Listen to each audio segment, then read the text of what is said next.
one of the things that I've realized is that people that are self-reflective, that rely on cerebral horsepower, that pay attention, that think in a detailed way, the more nuanced that your thinking is, the fewer people are going to be like you, which makes you feel more alone.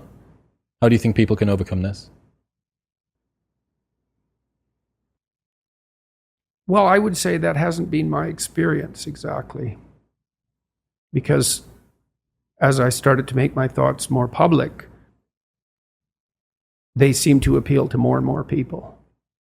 And so I don't know if that's a threshold phenomena, because maybe it is, As you start to become specialized as a scientist, in some sense, your vision narrows and narrows, although it gets more high resolution at the level that you're operating. But you kind of pass through a needle, let's say, out the other side where the thing you're studying starts to become everything again.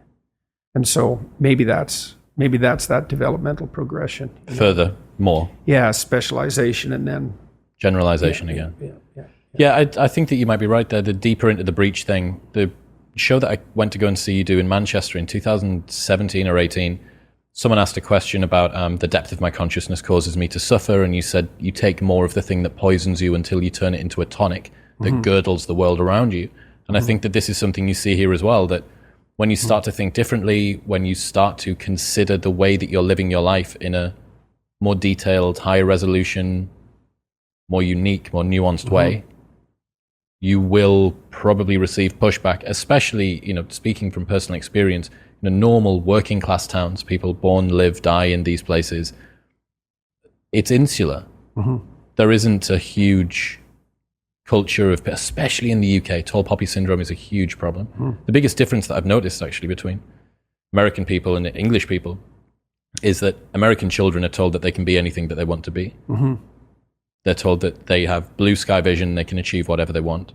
And that gives them a lot of confidence. When us Brits, stuffy, stiff upper lip Brits see Americans on TV, it sounds like everyone's had media training because everybody's just so enthused about whatever it is, even if it's a 18-car pileup.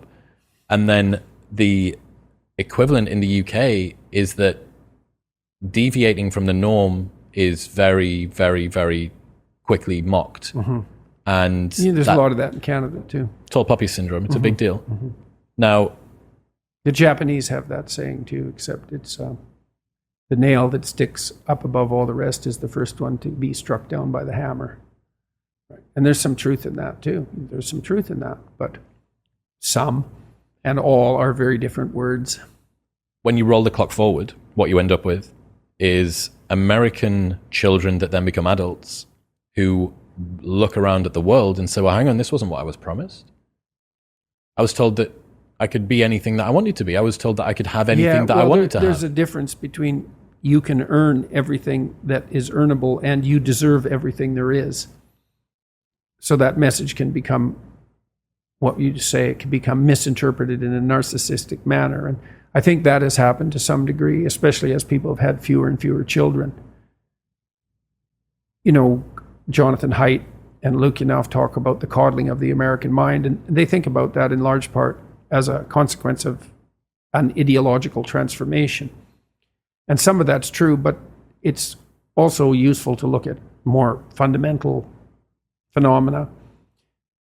People have children when they're a lot older. They have way fewer children.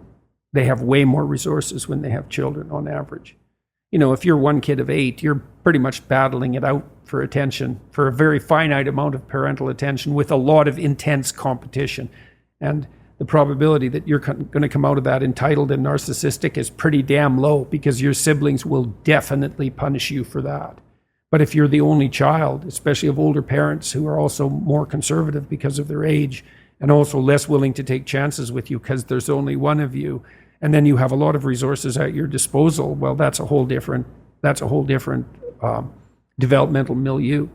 And we have no idea what the consequences of that are. But the idea that children in that circumstance are more likely to be overprotected and dependent and structured, it's like, well, yeah, undoubtedly.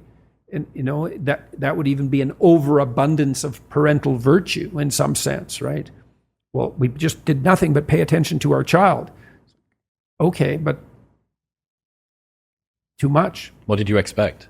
It's so strange because I'm an only child, right? And all of maybe my friends might say differently, but a lot of the commonly held presumptions around only children, and I have a couple of friends who are as well, and I don't know whether it's where we're from, that the northeast of the UK is very spit and sawdust, it's salt of the earth people, it's, grab your bootstraps and your boots and start pulling.